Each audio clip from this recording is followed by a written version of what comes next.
Automatic Works, may gagawin kaming multicab. Yan, dito yan sa Tapia. Kasi ito, ano nangyari dyan, pre? Mura magmauna na ang ligid, pre, oh. Ito ano? Oh. Nagwagul-wagul na. Wagul na. Wagul na, oh, yan. Pagka, yan, oh. Suspension Parang sa ilalim. matanggal na. Suspension, pre. Oh. Suspension. Yan, nasira, no? Tignan natin, oh. Sige? Oh. Parang matanggal na, okay. Sa kabila, wala naman. Dito. Ayun, no? Sige. Ganun din, no? Oo nga, ay sus, halos lahat. So yung kagandahan pagka nakaano sa ilalim, nakaangat yung sasakyan. Okay, tapos tingnan din natin dito. Paano nangyari dito? Yung fuel pump niya para hindi gumagana. Ayun, tingnan natin. Ito ay multicab. So, magkasama sila nung truck na nasa labas. So inisa na pinagawa sa atin. Tingnan natin to mga sir. Yun, ito na yung sa multicab. Yan, napalitan na. Ito na yung pang ilalim, oh. Yun. Yun, napalitan na ng nasa ilalim yung para matatanggal na yung gulong kasi nito. Ito siya. Okay na. Yun, palit din ito. Lahat yung kabilaan. Pati yung isa. Yun. Pati yun. Kabilaan. Good morning, Automatic Works. Tapia, kinuha na yung truck. Tapos may pumasok na Honda Civic BTI, LXI. Ang problema niya, ano to, tune up lang kasi malagatik na. Tapos na siya gawin. So, wala na, pino na siya. Wala na lagatik. Yun, tapos nagpalit ng langis. Red. Yun. Okay na mga sir, wala nang lagatak na yung makina. Honda Civic, LXI. Tinira ng maaga-maaga ni paring Ariel. Yun, let's go Automatic Works. Let's go Saturday. Sabado ngayon mga sir, ang customer natin una. So nakaalis na pala yung customer natin kanina. Honda Civic na LXI, palyado. So nagpa-tune up lang si sir, okay na siya. Ito naman, ang kasunod, Ford EcoSport. Ayan, Ford EcoSport. Ang problema niya, lumalabas yung camshaft sensor lagi. Ito, nailaw. So yung B lang dito. Yung B, correlation.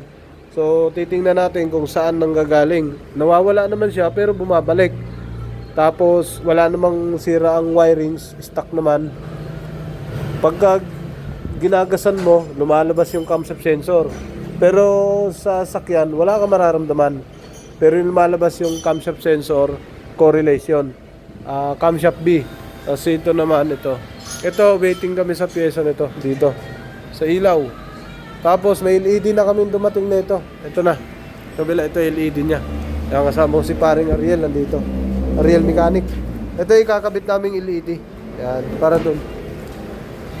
Tapos sa Wigo, yung Wigo naman, ang problema nito, misfire. Sira ang isa ignition coil. Tapos linis na rin ang crankshaft sensor. Linis na rin ang spark plug. Ito ang may tama.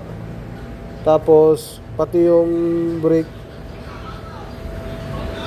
sa preno, yan, ginawa din. Okay. Let's go Automatic Works. Magkakabit tayo ng LED. Yun, ito galing kay Boss Jimmy. Dito natin ikakabit mga sir. Ipapalit natin siya sa ilaw ng Nissan Patrol 2002 model. Yan, tatanggalin natin to. Tapos ito ang ikakabit natin. Magandang ilaw to mga sir. Magandang LED. Yan, dalawa to, kabilaan. Sa mga gustong bumili ng LED, gusto magpapalit, meron kami mga sir. Ito yung mga offer namin. Yan. Buksan natin. Yun, ito. Ito na yung LED na ikakabit natin. Para napaka-hybrid nito. Parang ngayon na ako nakakita mga matitigas, oh, mga bakal na yung nandito. Tsaka malaki yung ilaw niya mismo. Ayan, malapad. Tapos, nakapan na rin siya. Iwas init, yan oh. Nakapan. Meron din tong ano, merong hibla. Meron din tong merong may hibla. Yung parang gano'n, no. Parang ganito. Meron din, pero yun ang ginamit ko kasi mas malakas yun. Sa mga gustong magpakabit, dito lang yan sa Automatic Works, Tapia.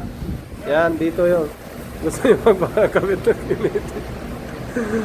Alright, dito to para doon. Tapos mamaya may kakabitan naman kami Elantra. Ganito rin. 330 watts. Ilang lumens kaya to? Lumens. Lifespan 50,000 hours. Tapos superheat dissipation. Ang brightness niya plus 900%. Yan, kalakas na ito. 330 watts. Yun yung mga ano niya, low beam, high beam, yun yung mga guide niya, ay mga pattern niya. Yun yung mga pattern. Okay. Aabot na 60 meters. 680 meters. Grabe to, ang layo nito 680 meters Oh, tapos 80%, 500%, 200% up. Alright, naka-TUV na rin Galing, sige. Kabit natin to doon sa ating Nissan Patrol. Yun, nasa gitna. Okay. Ito naman ay Honda Civic FD. Kaldag sa reverse, tapos delay. Tapos ganun din sa drive, kaldag. Tapos minsan matagal siyang paanda rin, ayaw kumagat yung starter. Walang response. So, titingnan natin to. Galing sila ng Maynila. Honda Civic FD. Automatic transmission. Nakaldag yung reverse at drive. Yun. Honda Civic FD. Automatic transmission. Tingnan natin anong fault code. Nakaldag daw sa reverse tsaka drive. Wala nga pala siya talagang walang ilaw pag on. Meron yung drive. Good. Dapat sabay ito lagi. Kasi isang Civic na tiningnan namin, hindi nasabay yung ilaw. Daming gulong. Kaldag sa reverse at drive. Walang fault code. Back. Yes. All system. Yan. PGMFI. Automatic transmission. Post natin yan.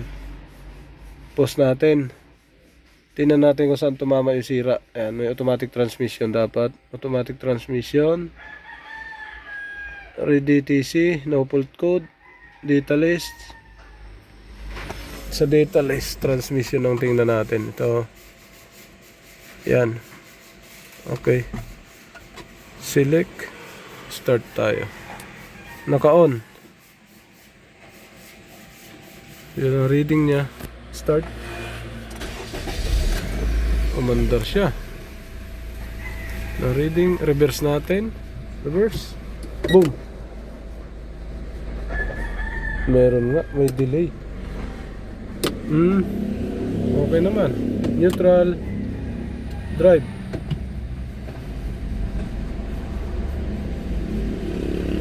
Pumasok na. Pero pumasok muna sa reverse. Reverse.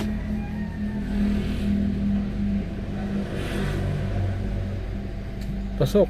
Park. Reverse. Boom. Ayun, pasok na. Neutral. Drive. Sa baba. Wala. Ayun, pumasok na. Neutral. Drive. Sa baba. Pumasok muna sa taas. Sa reverse muna. May misgear pa rin siya. Maganda to mapatakbo.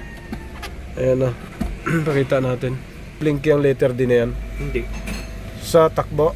Sa takbo hindi. Hindi. Meron, isang beses lang. Pero nangyari Nangyari na isang beses lang. Yun yung cold start. na pinasok mo Tapos, kaagad. nag-reverse ako. Okay. Tapos syempre, wala na. Kung nag-shift shock na. Kasi kailangan ko talaga umatras Tapos, nag-drive ako. Nag-blinking. Ayun. Pero nung huminto na ako, tapos nag-start ako ulit, Okay. naging okay na. Nawala rin ulit. Tapos nawala rin yung shift shock. Okay. Tama. Ganun nga yun. Pwede nating patakbuhin para Sige. gusto ko makita. Patakbuhin natin na wala pang gagawin. Yun. Kasi yung mga Honda, nagkakaproblema yan sa Pumasok naman siya kagad. pasok agad. Sa first gear. Yan. Shout out po. Yun lang. Kasi may problema to na malalim. Umaabot talaga sa transmission. Oo. May problema naman na kaya talaga namin gawin lang. Sana Pa dito tayo. hanggang doon lang tayo sa kanang gawin lang. Kayang gawin. Kunin natin ang banayad. Ayun, sumipa na. Sige. Primera. Segunda.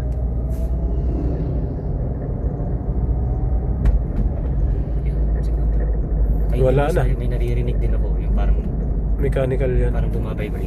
Ah.